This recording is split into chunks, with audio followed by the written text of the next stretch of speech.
it, but he showed up. That's why he was there. You know what I mean? Because, you know, I was on the first episode and the last episode. I'm a big star. Brought a lot of attention to the show. Right. So it was only right Nick Cannon came there to big me up. You know what I mean? You, where does your passion lie? Does your passion lie in making music or battle rap at this present time? Because your last battle was very impressive. Thank you. Yes. Both. I love both. I've been dedicated to making music for over 20 years now. Right. So that's what I really do. That's what I love. That's what I specialize in. Like, you know what I mean? Rapping over beats and making music. Right. But I started off battle rapping, and that's my favorite part of hip-hop. Being competitive and challenging niggas and talking crazy. So would you combine the two and do like a verbal warfare? Because I think that you will be the king of verbal warfare. Or is that just not a lane that you want to shoot down? Verbal warfare is like a smaller league, and I'm the biggest thing in battle rap. Okay. Like, you know what I'm saying? Sell the most tickets, sell the most pay-per-views, and I require the most money. So verbal warfare couldn't afford me. And it'd be too easy. Me just rapping on beat is like me just going in the booth or when I'm on the radio just spitting and nobody don't want it with me on beat. You know right. What I'm saying? Nobody don't want it with me on beat, so they got a better chance of trying their publicity stunts on stage. Right. You got a better chance of like not saying nothing dope but fooling the people on stage than you will on beat. It's gonna be a lot harder to do that. So it's a lot of reasons why I probably wouldn't do that verbal war zone shit, but I'm definitely a fan. I'll be tuned in, and that's something dope that they got going on. Right. Okay. And a lot of these battle rappers need to learn how to ride a beat. Right. You know I was just what gonna ask, like, do you have a routine that you do before you battle rap? Like, is it different than when you go into the studio? What, as far as preparing? Right. Do you do homework? Yeah, but not like these new dudes.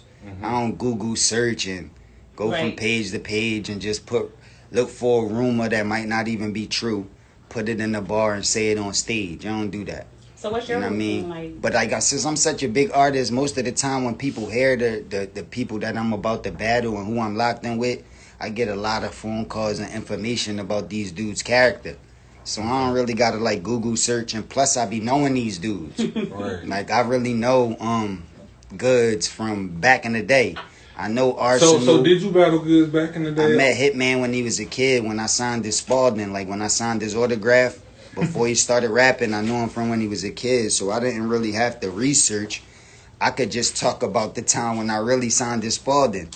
So, you know, I just bring real shit to the table. These other dudes got to Google search because that's the only direction that they could take to really come with personals. Gang go gang. I get it. Sure.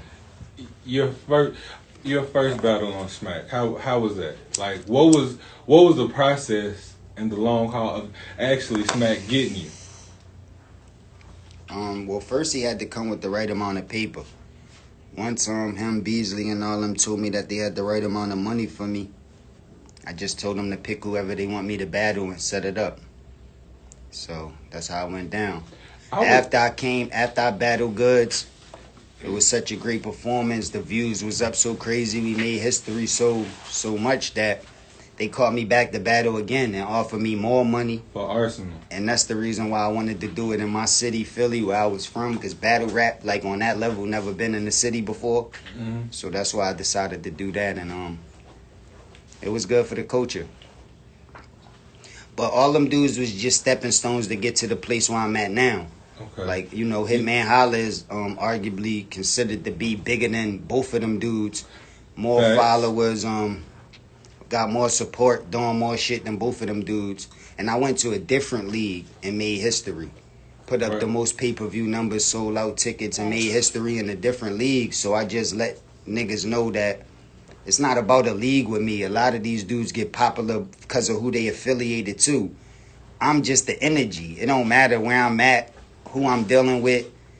If you mention me with battle rap, it's the energy. I can't lie. Your first round versus versus Goods was like the most anticipated round ever because everybody wanted to hear what you had to say. Yeah, and I was still learning when I was battling Goods. I mean, I'm a veteran with writing raps and being better than a nigga. But actually performing on the stage like that, giving it up, I was fresh. I never battled like that before. I did both. I battled before and I was on stage before, but I never did the two together. Okay. It's like something is weird, it's different. And the way you used to win battle raps back in the day is not the way you win them now. You used to win them by being the dopest and having the most raps and remembering the most raps and being able to give it up the most. And when you do freestyle and rebuttal, it got to connect directly with all of the rest of the shit you saying. It can't be no stumbles, no mess ups. Right. And you got to be able to keep doing that shit over and over again. That's what made you be able to win battles back in the day. Now, they want you to trim it down. Like, only have the best bars possible, compress it in like the 2-3 minutes, and just say it like that, and then stop. That's what they want. Like, you know what I mean?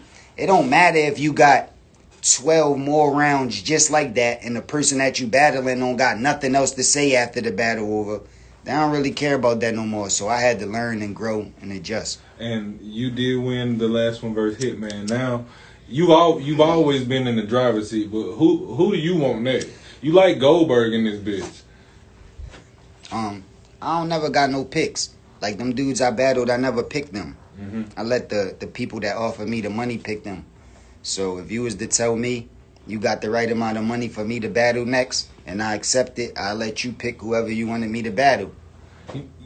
You got the right to do that if you bringing the money to the table. Right. For sure. But you don't have nobody on your list, on your hit list. You don't have the hit list because when you battle Arsenal, you was throwing jabs, and I figured that's how you got Hitman, and you also threw some in Surf. So nah, I don't gotta throw jabs. That's what the battle rappers do. They try to throw jabs at me to potentially, hopefully, create some hype to try to get a battle with me because it's the best thing for them to do. They'll make the most amount of money and get the most views and be in the biggest place of their career. But there's no battle rapper that could do that for me. So that's why I don't got no picks. I'm always gonna be on the higher up level when you talking about a battle rapper. So it don't matter.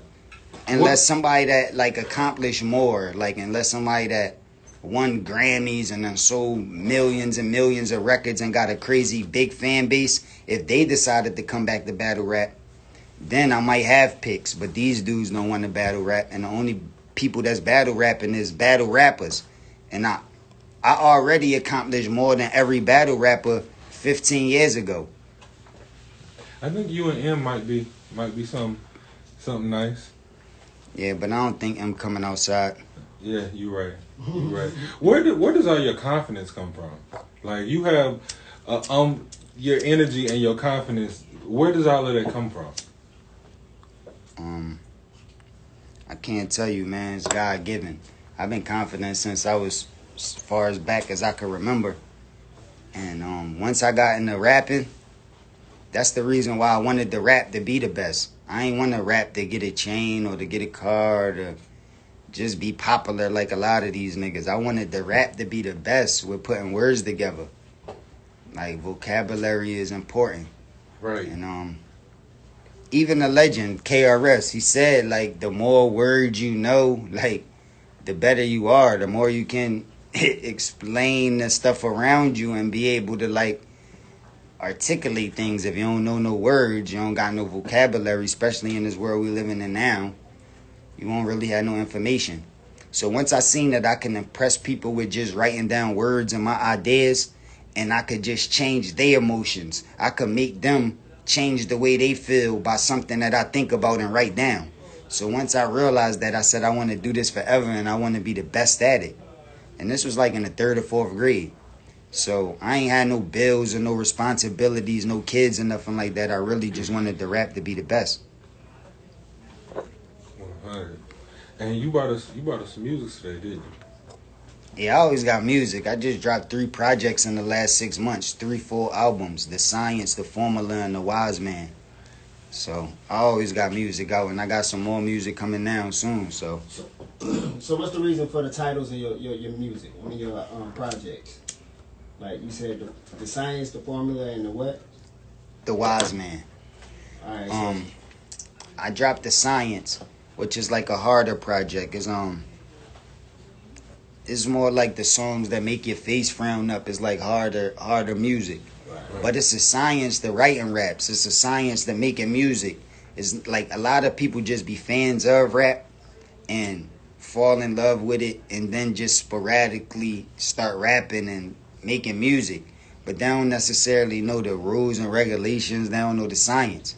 And that's why a lot of artists don't know how to duplicate what they already did because they don't know the science to it. So that's the reason why I dropped that project called The Science, to let people know it is a science to rap. And I want the fans to be able to understand the science so that they could judge it better. Like, we got statistics in every other sport, so you could be able to tell who the best even if you don't understand the sport. Like a female that don't watch basketball and don't fully understand it, still be able to know who the best at it because it's stats and statistics that let you know who the best. But in rap, it's none of that. And people only base it by record sales. Like whoever sold records or won awards must be the best. But that's not necessarily how it works, so people need to know the science. And the formula is an album with not as hard. It's like everything is hard records. It's records for the radio, records for the clubs. It's the formula to making a perfect project. You know what I mean? To being a perfect rapper is the formula for that. So that's why I named it that. And the Wise Man is giving people advice, teaching people a lot about the science, the formula, and life period. It's just showing people all of the things that I learned along the way, and which makes me even more important than the young rapper that might could rap because of all of the things that I done seen and learned along the way. So that's why I call that project The Wise Man. Could you see yourself ever signing again to another label? Yeah, for the right amount of money. I mean, I like your answer. Right situation, you know what I mean? Mm-hmm. If Goat Gang and my team could be free like how we want to be free, to be creative like how we want to be creative, and move in the direction that we want to move in, and they give me the right amount of money, why not? I'm a businessman and I love doing business, so I'm never against doing business. I just know the industry is set up to not do the best business with the artist. So why would I put myself in a situation where I know I'm gonna get robbed? And I already been in that situation. You already done got robbed. You already see how it goes. So I'll run back in a situation to just get robbed again. Gotta figure out the business, what's the best way for you, and just move on it like that. But Goat Gang shaking shit up. We making a lot of noise. So anybody that's cutting deals right now eventually gonna have to come to us and offer us something. Because we going to be the only niggas making noise and shaking shit up. So you got two and that's on every level, not just with music, but also in battle rap. Okay. So we got two bangers that were sent in, you know what I'm saying? We got Fuck It Up and we got Let It Bang. Which one you want? Let it bang. Hey. Let that motherfucker bang. Go ahead and introduce it to him real quick. Yeah, there's some shit called Let It Bang, produced by Crooklyn Beats. Goat Gang, let's get to it. Yeah.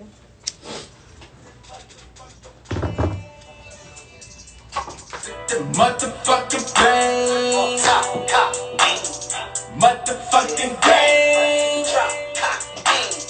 Motherfucking bang. West Africa. Down my block, stay in your motherfucking lane. Or you probably every shot that's in your motherfucking brain. I'm a hustler, motherfuckers know my motherfucking name. Listen, if it's drama, I'ma let that motherfucker bang. On top, and let that motherfucker bang. Drop, and let that motherfucker bang.